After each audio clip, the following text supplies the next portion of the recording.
Bismillahirrahmanirrahim. Assalamualaikum warahmatullahi wabarakatuh. Bapak-bapak, ibu-ibu, hadirin yang dirahmati Allah Subhanahu wa taala. Senang sekali bisa berjumpa kembali dengan hadirin sekalian dalam program Tarbiyat Online. Insya Allah tema kita hari ini adalah tentang sabar dan sholat sebagai kunci sukses dalam kehidupan. Allah Subhanahu wa taala berfirman dalam surah Al-Baqarah ayat 154. A'udzu billahi minasyaitonir rajim. Bismillahirrahmanirrahim. Ya ayyuhalladzina amanu ista'inu bis-sabri was-shalah. Innallaha ma'as sabirin. Wahai orang-orang yang beriman, mohonlah pertolongan kepada Allah dengan sabar dan sholat. Sesungguhnya Allah beserta orang-orang yang sabar. Hadirin yang mulia, Rasulullah SAW bersabda, alangkah mengagumkan keadaan orang yang beriman, karena semua keadaannya membawa kebaikan untuk dirinya, dan ini hanya ada pada seorang mukmin. Jika dia mendapatkan kesenangan, dia akan bersyukur, maka itu adalah kebaikan baginya. Dan jika dia ditimpa kesusahan, dia akan bersabar, maka itu adalah kebaikan baginya. Hadis ini menunjukkan betapa besarnya keutamaan bersyukur dikala kita senang dan betapa mulianya sabar di saat kita ditimpa musibah. Bahkan kedua sifat inilah yang merupakan penyempurna keimanan seorang hamba. Hadrat Abdullah bin Mas'ud radhiyallahu an meriwayatkan bahwa Rasulullah SAW bersabda, iman itu terbagi menjadi dua bagian, sebagiannya adalah sabar dan sebagian lainnya adalah syukur. Jadi keistimewaan seorang mukmin adalah bersyukur ketika mendapat kebahagiaan dan bersabar ketika mendapat cobaan. Artinya, dalam berbagai kondisi dan keadaan, hati dan pikirannya selalu terpaut hanya kepada Allah Ta'ala. Bapak-bapak, ibu-ibu yang saya muliakan, Allah Ta'ala menciptakan segala sesuatu selalu berpasang-pasangan. Ada siang, ada malam, pria, kemudian wanita, tua, muda, susah maupun senang, dan lain-lain. Artinya bahwa roda kehidupan selalu berputar. Di dunia ini tidak ada seorang pun yang hidupnya akan sedih terus. Ada kalanya dia pun bisa tersenyum dan merasa bahagia. Begitu pula tidak selamanya hidup ini sesuai keinginan kita. Orang yang nampaknya secara lahiriah berkecukupan, ada kalanya dia pun bisa bersedih dan menangis. Mengapa demikian? Inilah penzahiran sifat Rahman dan Rahim Allah Ta'ala. Hikmahnya adalah supaya kita selalu mawas diri dan menyadari bahwa bagaimanapun kita adalah hamba Allah yang penuh dengan kelemahan dan kekurangan. Hadrat Masih Maud Salam telah menjelaskan betapa berharganya nilai sebuah karunia. Beliau menggambarkan ketika rasa haus melanda, maka kita akan merasakan betapa berharganya nilai seteguk air. Sehingga seorang kaya raya yang sedang musafir di padang belantara gurun pasir akan rela menukar hartanya dengan sebotol air minum untuk menghilangkan rasa dahaganya. Ketika seseorang merasa sangat lapar, maka dia akan merasa sangat berterima kasih ketika ada seorang yang memberinya sepotong roti. Ketika ada seorang yang sakit, maka betapa dia akan merasakan nikmatnya kesehatan. Inilah fenomena hidup yang kadang banyak orang tidak menyadarinya. Hadirin yang berbahagia, Huzur tercinta telah memberikan pemahaman kepada kita begitu indah berdasarkan ayat tadi. Beliau bersabda, Allah Subhanahu wa Ta'ala telah menasihatkan kepada kita untuk berlaku sabar sambil tetap menunaikan sholat. Salah satu arti dari perkataan sabar adalah apabila seseorang mendapat suatu kemalangan, ia tidak mengeluh melainkan tabah sambil menunjukkan perangai cerah. Ia tidak mengeluarkan kata-kata yang tidak pantas dan betul-betul menjaga perasaan.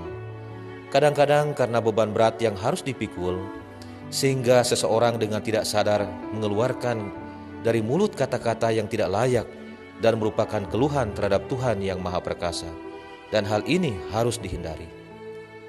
Kemudian arti sabar yang kedua adalah bahwa seseorang harus tetap dan teguh dalam pendiriannya.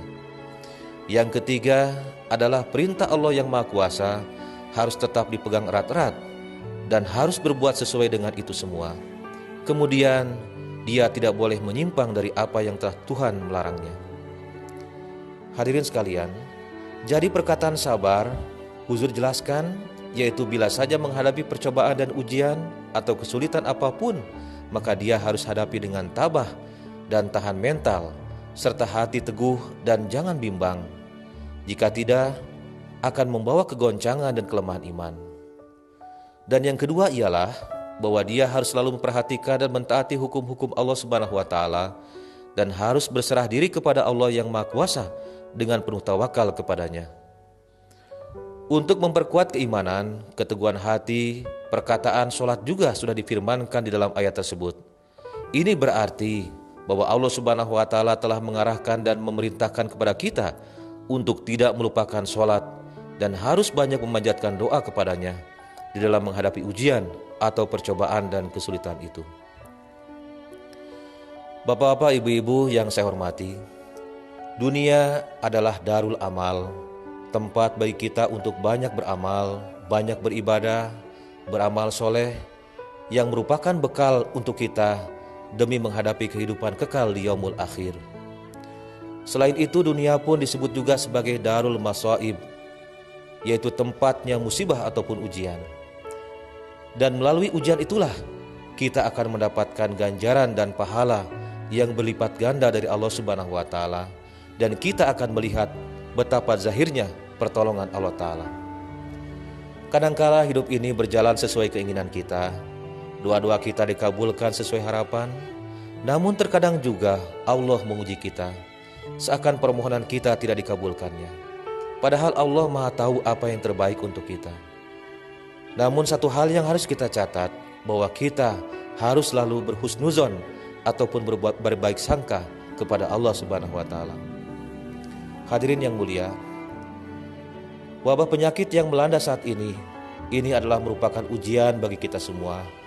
Dan wabah ini menimbulkan berbagai permasalahan-permasalahan dalam kehidupan kita, baik ekonomi, ketahanan pangan, pendidikan, dan lain-lain.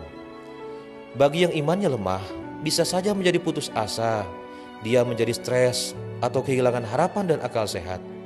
Tetapi bagi yang menjalaninya dengan mawas diri, dengan sabar, dan terus meningkatkan sholat dan doa-doa, maka insya Allah dia akan menghadapinya dengan tenang dan tawakal melewati ujian ini.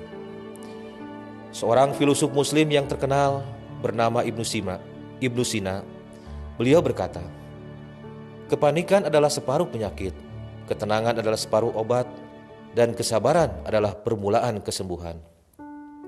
Hadirin sekalian, jadi ketika kita diperintahkan untuk bersabar, maksudnya bukan berarti kita berdiam diri, tidak berbuat apa-apa atau pasif, kemudian malas berusaha dan tidak berikhtiar. Justru sebaliknya, maka dia harus menghadapi ujian tersebut dengan ikhlas, tidak boleh berputus asa, terus berikhtiar sampai batas maksimal, dan terus-menerus berdoa, memohon kepada Allah Subhanahu wa taala rahmat dan pertolongannya. Yang kedua, yaitu sholat dan doa-doa, karena sesungguhnya dengan sholat dan doa-doa tersebut, ini akan menjadi wasilah ataupun sarana untuk menarik karunia dan pertolongan Allah Ta'ala. Sebagaimana Allah Subhanahu wa taala berjanji, barang siapa yang bertawakal, bertakwa kepadanya, maka Allah Ta'ala akan mencukupi segala keperluan kita. Allah Ta'ala akan memberikan jalan keluar kepada kita, dan Allah Ta'ala akan menganugerahkan rezeki kepada kita di tempat yang tidak disangka-sangka. Mengapa sabar dan sholat harus dilakukan bersamaan? Karena jika sabar saja dan tidak diiringi dengan doa, maka usaha kita akan jauh dari keberkatan Allah Ta'ala dan akan menjadi sia-sia. Begitupun sebaliknya, jika hanya berdoa saja tanpa diikuti dengan ikhtiar yang maksimal, maka ini sama saja dengan menantang Allah Ta'ala. Ibaratnya orang yang tercebur ke dalam sungai yang dalam, lalu dia berteriak-teriak meminta tolong, sedang di sana tidak ada orang lain. Jika dia sendiri tidak berusaha keras untuk menyelamatkan dirinya, maka teriakan-teriakannya tersebut sama sekali tidak ada gunanya. Hadirin sekalian, perlu kita fahami bahwa janji perlindungan Allah Ta'ala dan pertolongannya bagi setiap Ahmadi ini hanya akan diberikan kepada mereka yang betul-betul taat mengamalkan perintah Allah Ta'ala dan betul-betul taat dan patuh melaksanakan nasihat daripada Huzur yang tercinta.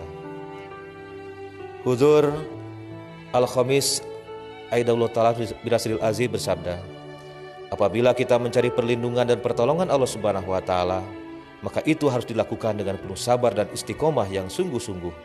Dan harus selalu ingat bahwa percobaan apapun yang dihadapi sifatnya hanya sementara. Allah Ta'ala telah berjanji dalam surah Al-Insyirah, fa inna ma'al usri yusra, inna ma'al usri yusra. Maka sesungguhnya beserta kesulitan ada kemudahan. Sesungguhnya beserta kesulitan itu ada kemudahan. Ujian ini hanya sementara waktu. Karena itu mari kita jadikan situasi ini sebagai momentum yang baik bagi kita untuk menguatkan keimanan kita, menguatkan kesabaran kita, dan meningkatkan sholat serta doa-doa kita.